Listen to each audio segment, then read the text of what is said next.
Vamos continuar a leitura do nosso livro Hábitos Atômicos. Hoje é o 11º capítulo, ok? Então vamos entrar em Teta, porque em Teta a gente consegue acessar nosso inconsciente com muito mais leveza e aprender a absorver, ok? Então vamos comigo?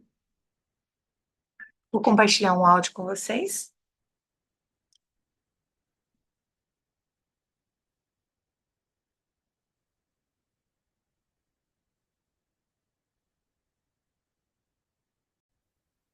Ajusta aí o seu volume.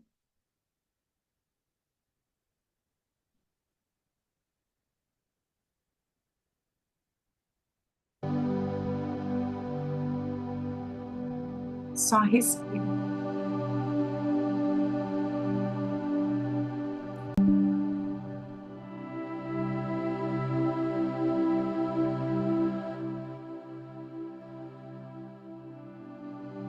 Respira fundo 3 vezes.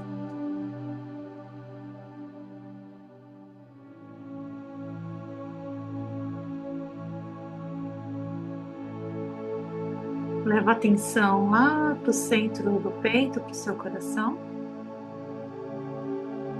Imagina uma luz acender. E essa luz vai expandir para todo o seu ser. Sai pelos seus pés e vai passando pelas camadas de terra, água, rocha, até alcançar o coração do nosso planeta. Sente essa energia se conectar com o coração de Gaia, da Terra. E você pode trazer para debaixo dos seus pés e sentir todo o seu corpo se energizar.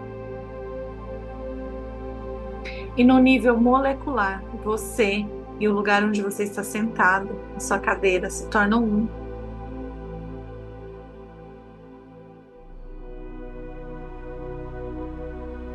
Inspira profundo e expande a tua consciência para todo o espaço onde você está. E a cada respiração você expande ainda mais. Expande para todo o bairro, cidade, para todo o estado, todo o país.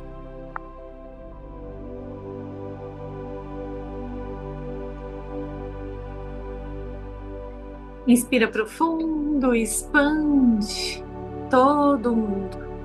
Você faz parte de todas as águas, árvores.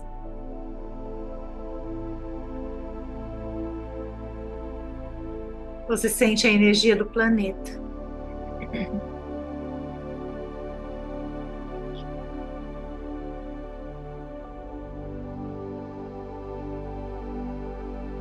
Inspira profundo, expande além do universo, além das luzes claras e escuras, além das luzes douradas do 5º plano. Inspira profundo, expande, se conectando com o 6º plano, as leis. Você vai se conectar com uma luz rosa, que é a lei da compaixão. Respira essa névoa rosa, trazendo do seu corpo a energia da compaixão. Expande ainda mais, se conectando ao 7º plano, casa de Deus, o Criador de tudo que é. Inspira e sente a conexão, você e o Criador sendo um. Nesse lugar onde tudo é possível, ao que crê. Eu peço permissão para te enviar amor incondicional. Você aceita? Inspira profundo para receber esse amor que nutre, transforma, alimenta e com muita gratidão. Pode abrir os seus olhos, vamos começar a nossa leitura de hoje.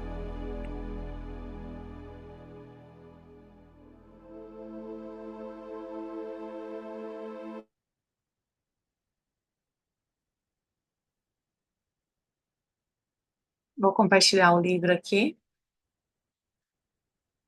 Nós estamos no capítulo 11, ok?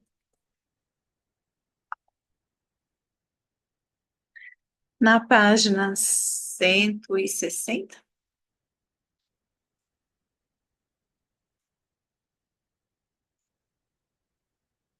Vamos lá?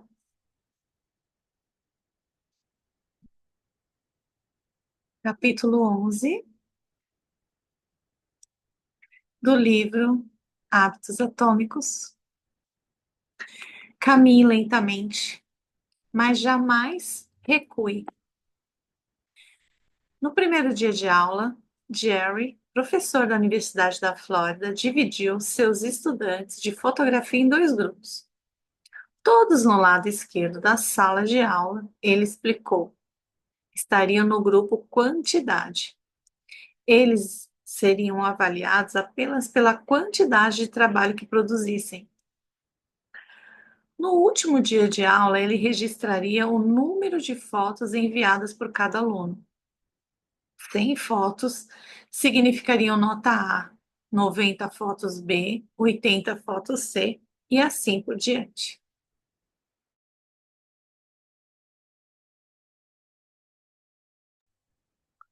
Enquanto isso, todos do lado direito da sala estariam no grupo da qualidade.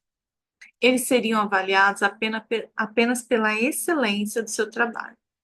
Eles só precisariam produzir uma foto durante o semestre, mas para obter um A, ela deveria ser uma imagem quase perfeita.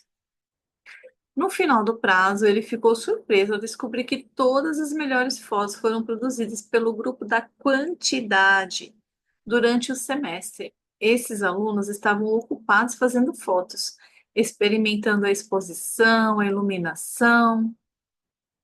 Peraí, onde que eu parei? A exposição, a composição, a iluminação, testando vários métodos na câmera escura e aprendendo com seus erros. No processo de criar centenas de fotos, eles aprimoraram suas habilidades. Enquanto isso, o grupo Qualidade se limitou a especular sobre a perfeição. No final, eles tinham pouco a mostrar por seus esforços, além de teorias não comprovadas e uma foto medíocre. É fácil ficar preso tentando encontrar o plano ideal para a mudança, a maneira mais rápida de perder peso, o melhor programa para ganhar músculo, a ideia perfeita para um negócio. Estamos tão focados em descobrir a melhor abordagem que nunca chegamos a agir. Como Voltaire escreveu certa vez, o melhor é o inimigo do bom. Refiro-me a isso como a diferença entre estar em movimento e agir. As duas ideias parecem semelhantes, mas não são iguais. Olha que interessante. A diferença entre estar em movimento e agir. Quantas vezes a gente está em movimento, fazendo mil coisas e não está fazendo nada? Nada de útil, né? As duas ideias parecem semelhantes, mas não são iguais. Quando você está em movimento, está planejando, criando estratégias e aprendendo. São todas coisas boas, mas não produzem um resultado. A ação, por outro lado, é um tipo de comportamento que produzirá um resultado. Se eu descrever 20 ideias para artigos que quero escrever, isso é movimento. Se eu realmente me sentar e escrever um artigo, isso é ação. Olha que legal. Se eu realmente me sentar e escrever, é ação. Se eu tiver 20 ideias, não vai trazer resultado, né? Se eu procurar um plano de dieta melhor e ler alguns livros sobre o assunto, isso é movimento. Se eu realmente comer uma refeição saudável, é ação. Às vezes o movimento é útil, mas nunca produzirá um resultado por si mesmo. Não importa quantas vezes você vá falar com o personal, esse movimento nunca colocará em forma. Somente a ação de se exercitar obterá o resultado desejado. Se o movimento não leva a resultados, por que fazemos isso? Às vezes fazemos porque realmente precisamos planejar ou aprender mais, mas muitas vezes o fazemos porque o movimento nos permite sentir que estamos progredindo sem correr o risco de fracassar. A maioria de nós é especialista em evitar críticas. Não é bom falhar ou ser julgado publicamente, por isso tendemos a evitar situações em que isso possa ocorrer. E essa é a maior razão pela qual você entra em movimento em vez de agir, que é protelar o fracasso. É fácil estar em movimento e se convencer de que está progredindo. Você pensa, estou conversando com 4 potenciais clientes agora, isso é bom. Estamos nos movendo na direção certa. Ou tive algumas ideias para o livro que eu quero escrever, o projeto está caminhando. O movimento faz você se sentir como se estivesse fazendo as coisas, mas na verdade está apenas se preparando para isso.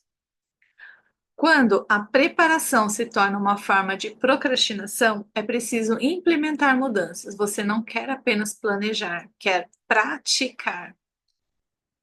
Se quer dominar um hábito, a chave é começar com a repetição, não a perfeição.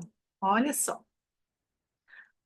A chave é começar com a repetição, não com a perfeição. Você não precisa mapear todos os recursos de um novo hábito. Só é preciso praticá-lo. Essa é a primeira conclusão da terceira lei. Você só precisa repetir. Quanto tempo realmente leva para se criar um novo hábito? A formação do hábito é o processo pelo qual o comportamento se torna progressivamente automático através da repetição. Quanto mais você repetir uma atividade, mais a estrutura do seu cérebro muda para se tornar eficiente nessa atividade.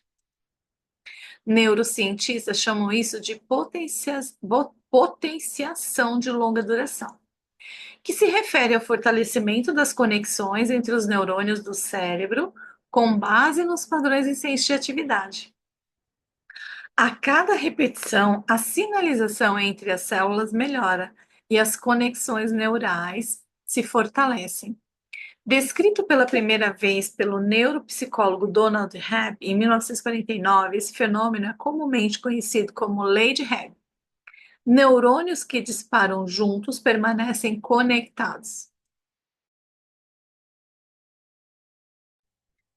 Repetir um hábito leva a mudanças físicas evidentes no cérebro. Nos músculos, o cerebelo é essencial para movimentos físicos, como dedilhar a corda de um violão ou mover o arco de um violino, é maior do que em não músicos.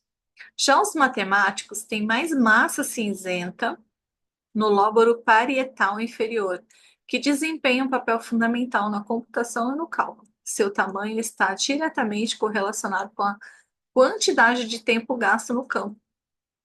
Quanto mais velho, mais experiente o matemático, maior o aumento da massa cinzenta.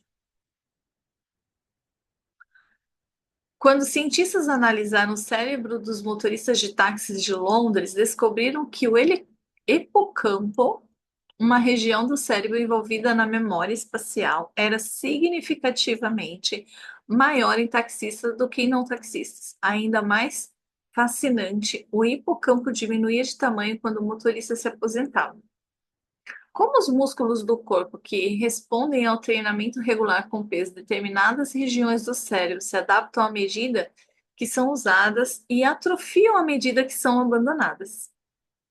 É claro que a importância da repetição no estabelecimento de hábitos foi reconhecida muito antes dos neurocientistas começarem esse estudo. Em 1860, o filósofo britânico George Lewis observou: ao aprender a falar um novo idioma, tocar um instrumento ou realizar movimentos não familiares, sentimos uma grande dificuldade, porque os canais pelos quais cada sensação tem que passar ainda não se estabeleceram, mas assim que a repetição frequente criar o caminho, essa dificuldade desaparece.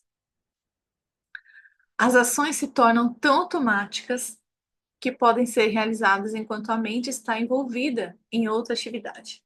Tanto o senso comum quanto a evidência científica concordam. A repetição é uma forma de mudança. Assim que se criam assim criam-se também as crenças, né? Porque as crenças, quanto mais a gente repete, ela se forma.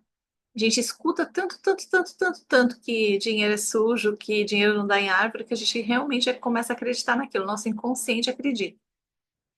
E um hábito positivo da mesma forma, quanto mais repete, mais ele se torna automático.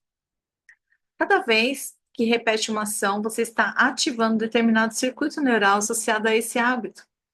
Isso significa que a simples repetição é uma etapa mais importante da codificação de um novo hábito. É por isso que os estudantes que fizeram toneladas de fotos melhoraram suas habilidades, enquanto aqueles que simplesmente teorizaram sobre fotos perfeitas não obtiveram êxito.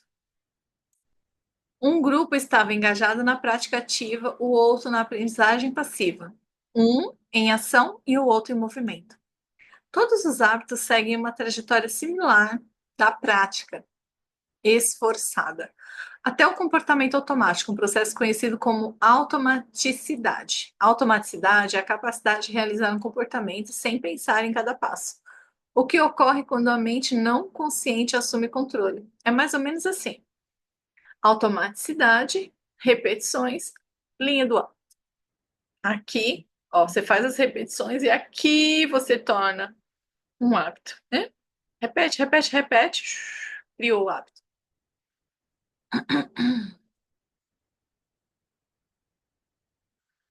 A seguir, mostra uma representação do que os pesquisadores encontraram ao rastrear o nível de automaticidade de um hábito real, como caminhar por 10 minutos todos os dias. A forma desses gráficos, os cientistas chamam de curva de aprendizado, revela uma verdade importante sobre a mudança de comportamento. Os hábitos se formam com base na frequência, não no tempo. Olha que importante. Frequência e não tempo. Caminhando 10 minutos por dia, todo dia.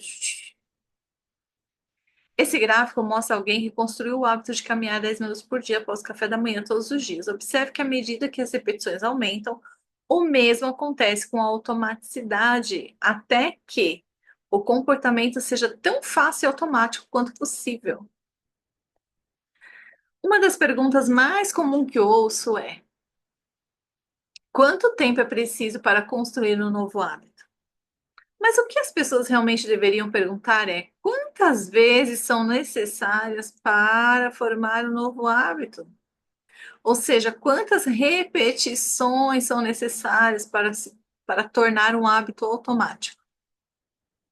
Não há nada mágico sobre o passar do tempo no que diz respeito à formação de hábitos. Não importa se faz 21, 30 ou 300.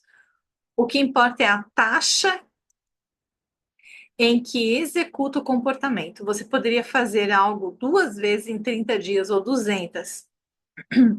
É a frequência que faz a diferença. Seus hábitos atuais foram internalizados ao longo de centenas, se não milhares de repetições. Novos hábitos exigem o mesmo nível de frequência. Ó, se a gente tem um hábito negativo, para a gente mudar para positivo, o que a gente tem que fazer? A mesma quantidade de repetições que a gente criou o hábito negativo. Pois é. Você precisa agrupar tentativas bem-sucedidas até que o comportamento esteja finalmente incorporado em sua mente e você cruze a linha do hábito. Na prática, na prática, não importa realmente quanto tempo leva para um hábito se tornar automático. O que importa é que você tome as ações necessárias para progredir. Se a ação é totalmente automática ou não, é de menor importância. Para construir um hábito, você precisa praticá-lo. E a maneira mais eficaz de fazer a prática acontecer é aderir à terceira lei da mudança de comportamento. Torne-o fácil. Os capítulos seguintes mostram como fazer isso exatamente. Como fazer exatamente isso. Terceira lei da mudança. Olha, então que a maneira mais eficaz de fazer a prática acontecer é aderir à terceira lei da mudança. Torne-o fácil. Tornar o hábito fácil, né? 10 minutos por dia, todo mundo consegue. Então, resumo. Torne-o fácil. A forma mais eficaz de aprender é praticar, não planejar. Concentre-se em agir, não em movimento. A formação do hábito é o processo pelo qual um comportamento se torna progressivamente mais automático através da repetição. O período de tempo em que você está realizando um hábito não é tão importante quanto o número de vezes que o executou. Uma história semelhante é contada no livro Art e Fear, David. A história foi adaptada aqui, com permissão. Ok. Então, vamos terminando aqui o nosso 11º capítulo. Muito interessante, né? Vamos trazer para a gente esse aprendizado de que a gente precisa repetir muitas vezes um hábito para que ele se torne automático. Não importa o tempo, se é 21 dias, se são 30, se são 300, como ele colocou aqui. O importante é fazer, muitas vezes, todos os dias. O que eu sugiro? Coloque um despertador para tocar todo dia para você meditar, se você tem dificuldade de meditar, se a sua dificuldade for de caminhar também, já deixa pronto ali o seu tênis, né? E vou trazer para você aqui um comando do Theta Healing, se fizer sentido para você nesse momento. Você pode fechar seus olhos e respirar fundo.